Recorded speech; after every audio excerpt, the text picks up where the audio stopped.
intro music that you knew that was them. Oh, yeah. Now it all kind of sounds the same, right? It kind of sounds like our cheap little intro that we do on our podcast here, where we don't have to pay for it. That's what it all sounds like. It all kind of sounds the same. It's like, oh, they didn't want to pay for that intro, so that's what they got.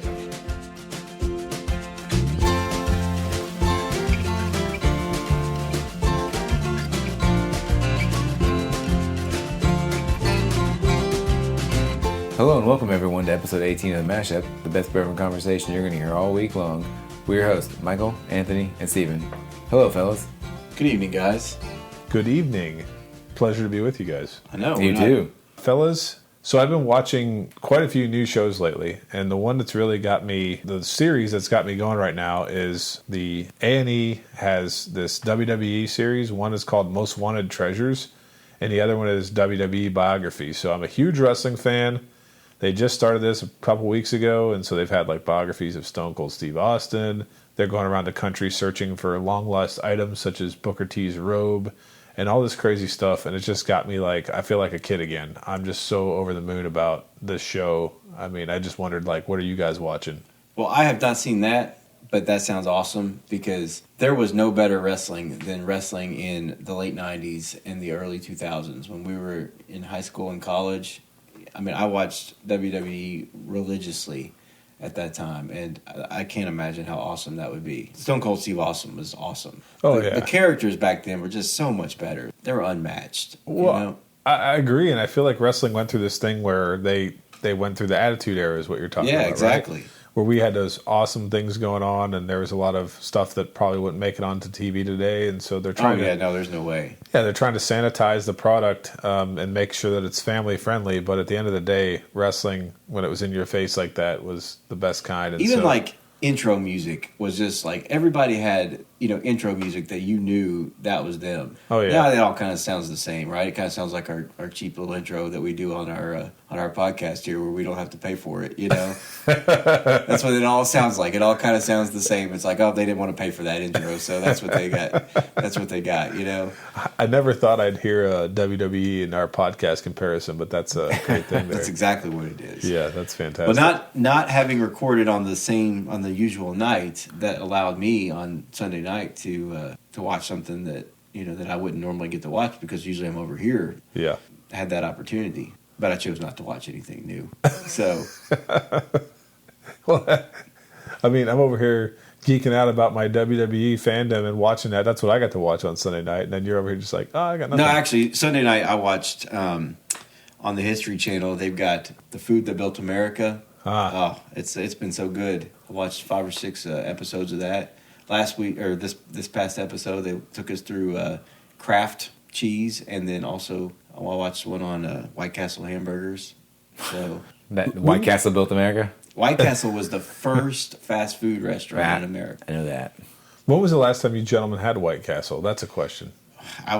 It's been a couple months, but I was actually thinking about driving over there on the way home. I think I had it once when I was a kid. I'm with Steven on this one. Like, it's been years since I've had it. And we go pretty regularly. Man, I'm going to rekindle that tradition with my kids, because I need to have me some it's really, really Castle. good. Like, it really is. Yeah. Now, they don't... The new building, they tore the old building down here locally, the White Castle, and, they built a new one. It's not as, doesn't feel the same. Not as nostalgic, It didn't really have the...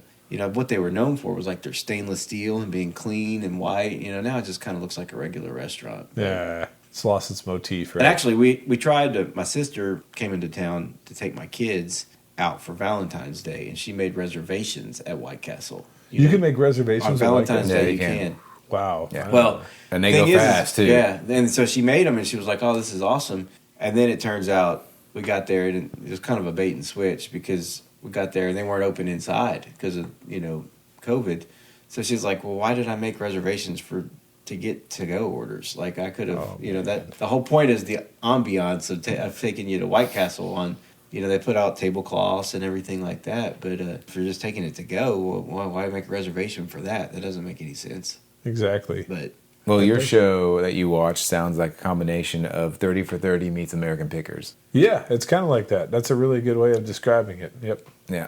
Well, I got to tell you, the last year and a half, I really have not found much to watch. I think the pandemic has pretty much halted every single series I watch. or they've really slowed down production. So I've kind of watched stuff here and there. Nothing's really grabbed my attention. I've watched it to watch it, but the last thing we've been watching is Mayor of Easttown on HBO. It's Okay. kind of like this gritty, small town crime show. It's good. I mean, it's entertaining, but nothing's really. All the series I watch on Netflix and HBO have not come back yet. So I often find it, I'm looking for friends to recommend things to me. And so if you gentlemen have any good things that you want to recommend, I would love to hear it. But I know that I've also been in a similar slump where I find things I like and try to indulge in them. But it's like my wife has her things that she watches, those Real Housewives series and all that other stuff that I'm not super interested in. I used to be, actually, though. And so we kind of like are watching two separate sets of programming at night. And it kind of like, I don't know. I do miss that where there's certain shows that we used to both watch that are kind of on hold now and stuff like that. So, Well, the good thing about what I watch is it's all pandemic proof because I've not watched anything that's come out within the last 15 years. So, you know. that is for sure. That's true. I could recommend some good sitcoms like The King of Queens, oh, yeah. The Office. I mean, I just sit around and that's what I watch all night. Just old episodes of those. Yeah. And my wife, it drives her crazy because I just sit there and watch them and repeat lines. Actually, I just say the lines ahead of time before they do it. You know, it drives her crazy. She's like, I'll ask her if we can watch it. You know, like, can we watch King of Queens? She's like, really? You've watched every episode 1,000 times. I'm like, so? Who cares? Like, you watch The Real Housewives and maybe you haven't seen that episode, but they all look exactly the same. Like, there's no... You know, they're going to go out to dinner, and then they're going to fight with each other, and then they're going to go on vacation, and they're going to fight again, you know, and that's true.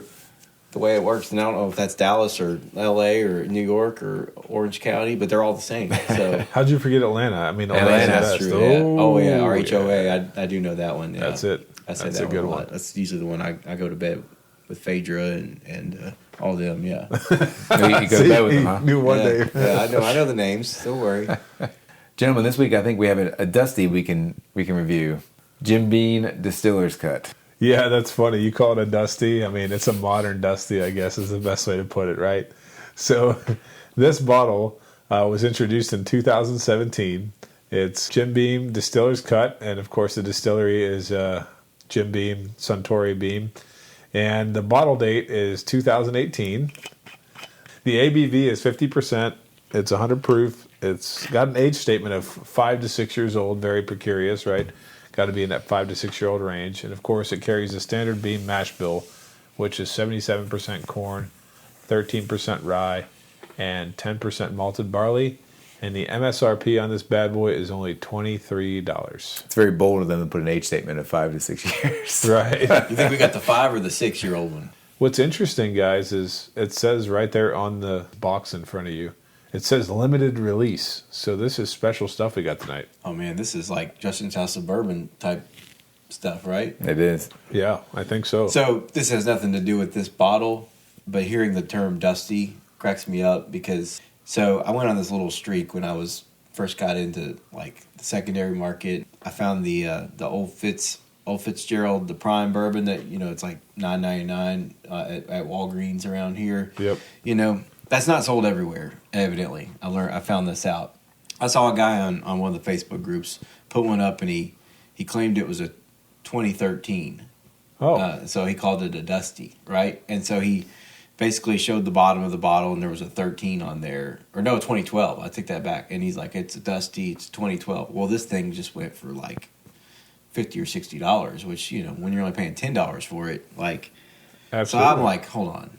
I don't think that's what that number means on the bottom. But so I go to Walgreens, and there's like a million of them with the 12 on the bottom. So I sold like 20 of them for, you know, $50 or $60 a piece, claiming they were Dusties, and people were just buying them like crazy, you know. And I don't think they were Dusties. I think they were just. I don't think that number meant anything on the bottom, but but anyway. So I was selling Dusties, and then, you know, Dusties that were still sitting on the shelf, but. Well, we can call this one a modern Dusty as a joke because it was introduced in 17, but I'm pretty sure they don't produce it anymore.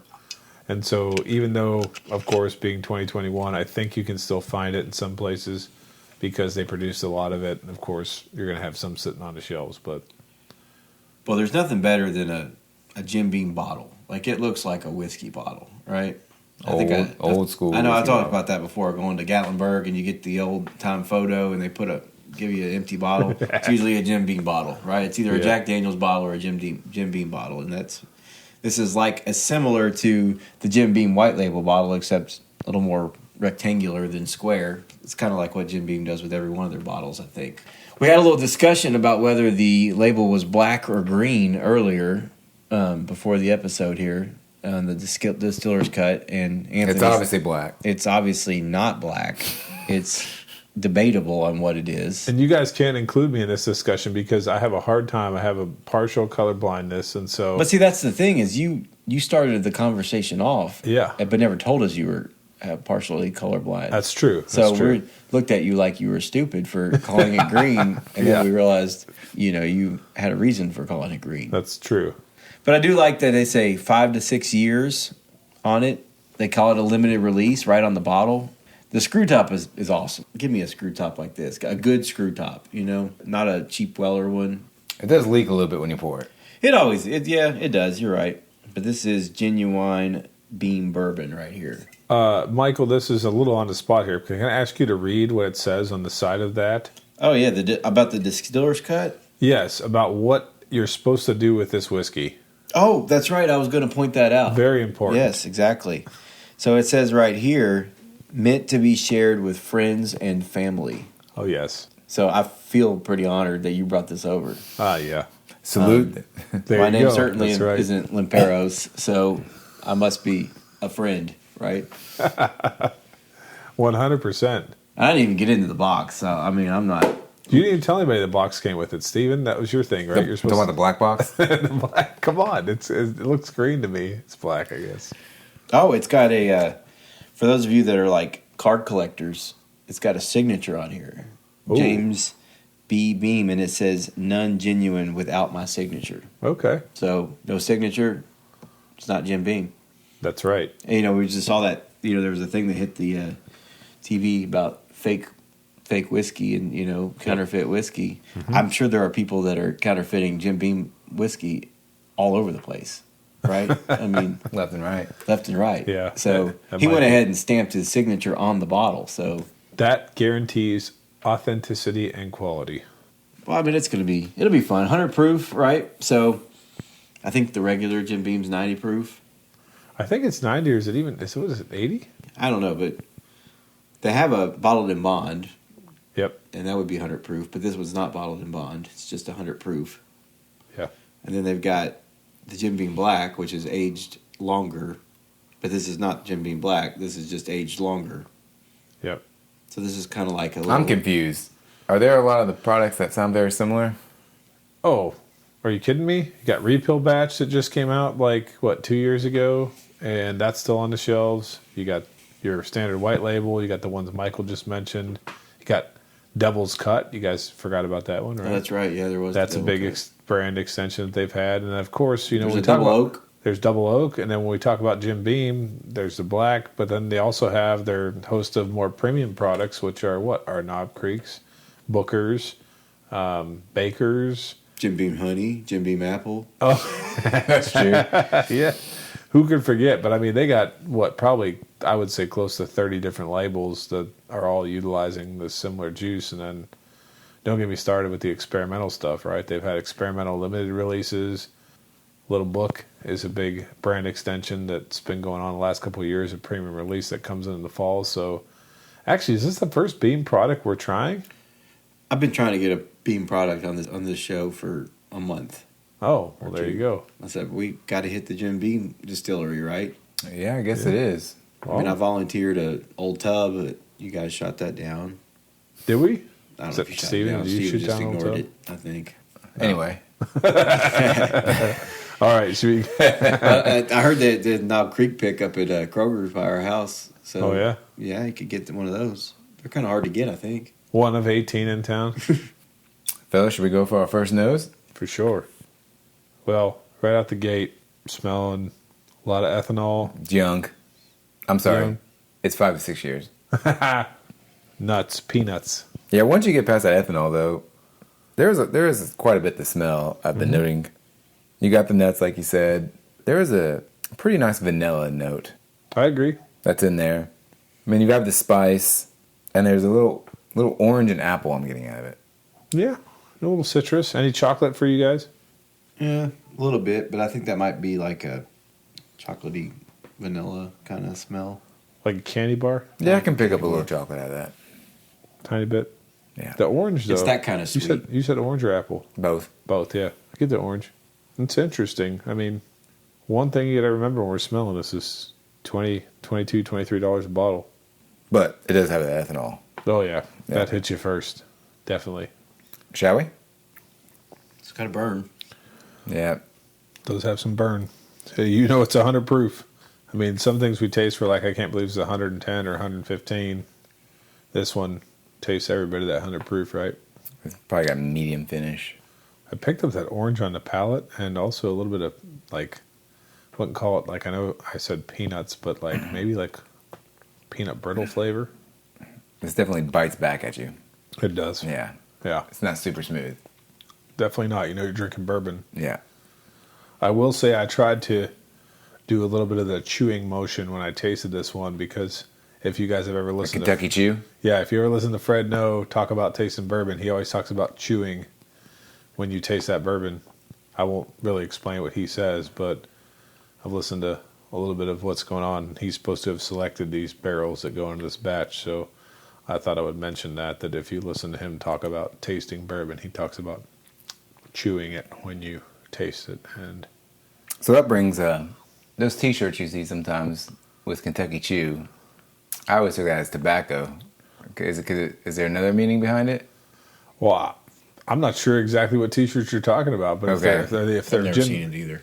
If they were Jim Beam branded, then no, they're not. They're just kind of like Kentucky shirts. But if you've never seen them, then never mind. Well, it might have to do with that. How much experience have you guys had with Jim Beam products in general? Just that right there. That's it? That and a little mixing. Yep. This is probably my first. I've always took this as a mixing bourbon. I did have some Jim Beam Black. I had a. Oh, I'm sorry. I've had black. I had a little bottle of that, like a 375 of that. That's about it. I mean, as far as Jim Beam goes. Well, you know what makes that interesting? They're obviously one of the world's most known brands in bourbon. They're right in our backyard again, right here. You know, it's just outside of Louisville here, right? Mm-hmm. And why aren't we more involved in what Jim Beam is doing? And why don't, like, I know I personally, I have some of the Little Book stuff. I have some Knob Creek stuff. But I'm not like, you know I have friends that are Jim Beam, like that's the drink that they're having. If they're having a Coke or mixer or whatever, they're having Jim Beam and Coke. And it's just been such a staple, but for me it never really has been. And I mean, I just wonder what you guys think, because it's obviously a massive brand. That's probably true. That's probably what I do. It's a staple for me when I'm drinking Coke with bourbon. Okay. Really? Well, I'll take that back. I mean, if I'm somewhere nice, I'm gonna have makers in Coke. But I think most of the time I'm sure Jim Beam's what they put in there. They're lying to you. Yeah, and or Kentucky Tavern, but probably Jim Beam. I mean, like that's how I drink it. I mean, it's with a Coke to be drank in large quantities. I think with Coke, Yeah. I'd rather do that than if I'm gonna drink it with Coke. I'd rather have that than anything, almost. Yeah, no, I agree. It's interesting because I feel like they're trying with a release like this, even though it may have been here and gone, they keep reinventing it, right? They always have different releases that they're coming out with. This is 5 to 6 years, non-chill filtered. The repill batch is of the same kind of thing, only a little bit lower proof.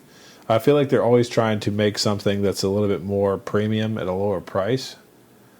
And I don't know, do you feel like this is premium, or do you think it's just something that, it is what it is? So I wonder if they're like trying to get you as you grow up. You know what I mean? Okay, you drank Jim Beam in college, and then you mixed a bunch of stuff and you did all that. And so now you're like you're evolving a little bit. And so you try something, you want to try a new kind of Jim Beam, but you don't really want to spend a lot of money. And so if it's terrible, you can still mix it, or you don't like it, you can still mix it. But I don't know. I don't have any idea, honestly. Yeah. interesting to me because I've seen a lot of the stuff they're doing lately with these kind of mid-tier bottles that are priced way under what they probably could package this with the box and everything and sell it for like $35 and people would probably buy it. Easily. Right. Box, you throw a box in there and it shoots the value up. 100%. Exactly, but they continue to occupy a certain space and with their premium products and their not so premium products, and it's interesting. So, fellas, would you pass, try, or buy on the Jim Beam Distiller's Cut? I'll go ahead and start. Pass on this. For the price range, and if you're just mixing with it, I mean, I'll take a bottle of Makers over this any day for the same price. I think I'd buy one. Maybe not this one, but like Jim Beam Black. I've bought that, and I do like that. You know, because I do think that one you can do either way. You can mix it, you can drink it regular, you know, neat, on the rocks, whatever, mix it. It's got a lot of versatility to it. So this one, because you can't find it anymore, or maybe you can't, I don't know. But the Jim Beam Black I would take. You know, that's a good point. Because I've said before, I don't really like drinking Makers straight. But I love the flavor profile with something else, like a Coke. But here I'm drinking this straight, and I wouldn't do that with the Makers. So there you go. Does that change your pass, try, or buy? I'll try. Okay. There we go. So we got a try and a buy? Yeah. All right. Well, I feel like I'm saying this week to week, but this is the second bottle of Distiller's Cut that I've had and that we're trying tonight that we opened. The first one was one that I just tried because I saw it at, I think, maybe it was a $20 price point. Maybe it was a Total Wine, so I just bought it. And I enjoyed it. I remember thinking to myself, for a $20 bottle of bourbon, this is pretty tasty. But as I sipped this tonight and seeing where things have evolved, I'm probably more of a try. And the reason why I'm a try is because of all the other brands of Jim Beam that you guys have mentioned. The double aged, the Devil's Cut. I feel like I've tried all those at different times and I've liked them for different reasons. And this one's of the similar thing. I feel like it's easy to drink. It's not anything to go crazy about, but for $20 a bottle or $23 a bottle, I'd definitely give it a try because it's definitely serviceable at that price. So I will say that, like, it seems like now there's a lot of $20 ones that are pretty good, you know, out there of other brands. So, I mean, we've tried, you know, a few of them, some of them harder to get, Weller Special Reserve or, you know, something like that. But the Old Tub, we mentioned that. It's about the same price. Uh-huh. Right, so there's a few, the Early Times, Bottled and Bond, that's about the same price. Oh, yeah. So, If you can get an EC on sale, yeah, it might be lower 20s. Craig, yeah. Makers has got a little coupon on their tag right now. You can get that for pretty cheap. So, I mean, you know, that's the only thing I think that maybe some people would be like, why would I buy a Jim Beam thing for $20 when I can get something that's, you know, more desirable name on it. But whatever, they're stupid though. So I just think it's crazy how perception shifts so much. You know, you got a worldwide leader in bourbon, but there's just so many different things that they're doing that this kind of gets lost. I kind of feel like it's just kind of lost on the shelf. Well, I don't feel too bad for them. I think they're doing all right. I think so too. I mean, yeah. they No. still I'm not saying like, I feel bad for them, but they might get lost in some people, but clearly they're selling a lot of it. So, oh yeah, I think it's just that statement you made last week about shiny object syndrome. oh yeah, And this has been there since before we were born, probably, on the shelves. oh yeah. And you kind of just pass over it, especially at the price, because you're kind of looking to see what else they have. And Well, of course, and then like, you know, you're thinking of the more premium offerings, the Knob Creek, the Bookers, the, you know, special releases that they do. That's what you're thinking of. You're not thinking of their standard line products. And unfortunately, even though they're all of similar origin, your eye goes to the ones that are more expensive. I mean, just our reaction to Elijah Craig. Did you have it before we tried it? I forgot. I don't think I'd ever had regular Elijah But Craig. we really liked it.